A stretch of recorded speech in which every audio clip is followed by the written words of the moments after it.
Since the field of his missionary work is in Ukraine, while he himself is a Nigerian native, many are twice as shocked. He has dark skin and belongs to a full gospel evangelical church, one of the followers of which is President Bush and many other past enemies. What first seems incompatible, all of a sudden starts to work. Many Ukrainians were disappointed with the Orange Revolution and politics in general, so they are searching for new ideals. And since Pastor Sunday, besides preaching the gospel, also preaches material well-being, he doesn't lack listeners and followers. Nina Rock decided to have a closer look at Christians who live according to the Bible. Everyone is on their feet on Sunday afternoon here in the sports complex. They're singing and dancing with all their hearts. It looks like a rock concert and a performance of a superstar. Everybody rejoices here. Sandey Adelajah, who calls himself a pastor of this church, came from Nigeria. He has come here to the Orthodox Ukraine more than 10 years ago, and he regularly drives everyone here into ecstasy. Here you can cleanse your soul, find Jesus, and at the same time fall almost into trance. Pastor Sunday calls his church God's embassy.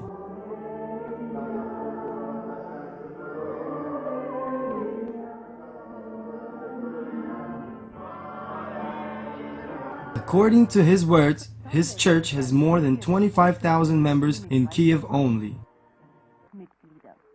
A Kubishkin family is also a part of this church. Natasha and her husband attend all of Pastor Sunday's sermons. Most of his sermons are like school lessons. Brothers and sisters, how can we recognize a God-fearing person? Not because he goes to church or he knows me personally, says Pastor Sunday, but you will know him by his deeds. The Kubishkins adopted little Samuel 6 months ago. They're proud of their new democratic country, and they don't see any contradiction in this. With their 2 older daughters that took part in the Orange Revolution, they are very proud for their new republic. Pastor is always present in their home. He is our role model, they say. They have been members of his church for 7 years. Their daughters are also taking an active part in their faith. They don't drink alcohol, don't smoke cigarettes, and no sex before marriage. The other sign of a God-fearing person is being successful and earning money. I am a member of the 1000 Club, the club of Christian millionaires. And all of us want to become millionaires in 2 or 3 years. And I am confident that I will reach this goal because God loves those who are successful. Victor made up his mind to become rich by selling massaging beds with special stones that radiate with infrared rays that help the body heal itself faster. All you need to do is believe. Before the person who is interested can try the bed, he must take a quick course of anatomy and emotional preparation.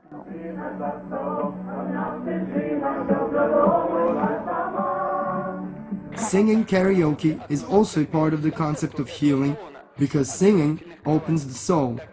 This countrywide business belongs to one of Pastor Sunday's followers, and Victor works as a branch manager in one of them.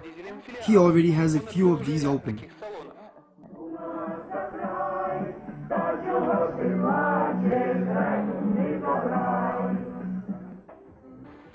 You can test the bed out for free several times before buying, and it approximates at 2,500 euros.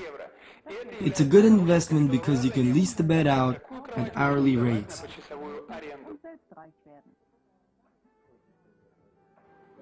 Here we are introducing a new concept of healthier Ukraine. We drink water instead of vodka. We want to have a healthier and successful country. As for people who come here, they feel better already after their first hour. And after several visits, many people throw away their walking sticks and the short-sighted begin to see clear again. Miracles aren't alien to the Orthodox Church either, but Pastor Sunday and his followers pass all boundaries. It is more than 1,000 years ago that Ukraine accepted Christianity as national religion. During the time of Soviet Union, the churches were persecuted, but present government guarantees freedom of religion. Although many practice an Orthodox religion, Protestant churches have lots of followers, especially among youth, as they don't know about the old Orthodox customs.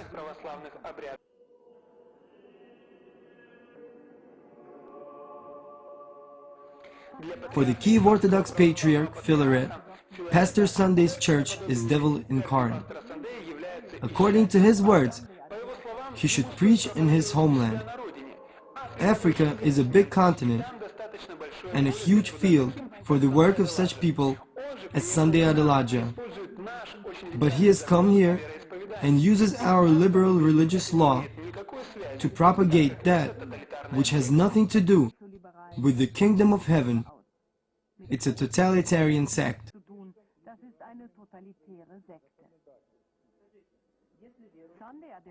Sunday Adelaja has opened churches all over Ukraine. As he can't be everywhere at once, he communicates with people through internet. Someone is interested if we can listen to non-Christian music. Sunday answers that everything depends on the content of the song. Sundays would gladly help Russians to know God, but he is not allowed there. Of course, he says, if churches like ours begin to grow in Russia, then Kremlin will lose control, because our members are taught to be free, and instead of fearing rulers of this world, they only fear God.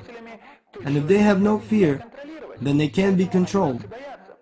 That's why they're afraid of us. Pastor Sunday easily fills the sports complex, which is situated on the east side of Kiev.